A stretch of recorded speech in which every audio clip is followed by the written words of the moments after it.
Le strip-till est une technique de travail du sol venue des États-Unis. Elle consiste à ne travailler que la ligne de semis en laissant l'interrang intact. Équipés de cet outil depuis l'hiver, certains agriculteurs de l'Alpade ont décidé de tenter leur première expérience sur maïs conventionnel, soja bio et tournesol bio. Nous avons suivi ces 3 parcelles tout au long de la campagne 2015 pour observer l'impact du strip-till sur le développement des cultures. Nous avons interrogé les agriculteurs pour comprendre leur motivation à se tourner vers cette nouvelle technique de travail.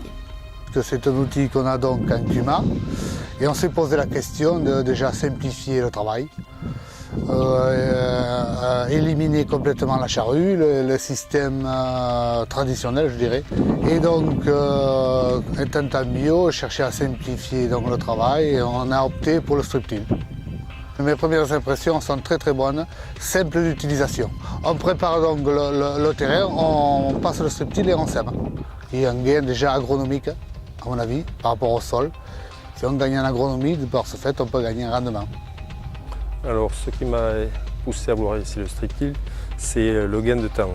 Étant double actif, j'ai besoin de travailler assez vite et dans de bonnes conditions agronomiques. Donc, le strip-till pour moi est un outil qui arrive à regrouper ces conditions et ensuite voir si la plante arrive à mieux se développer, surtout au niveau racinaire.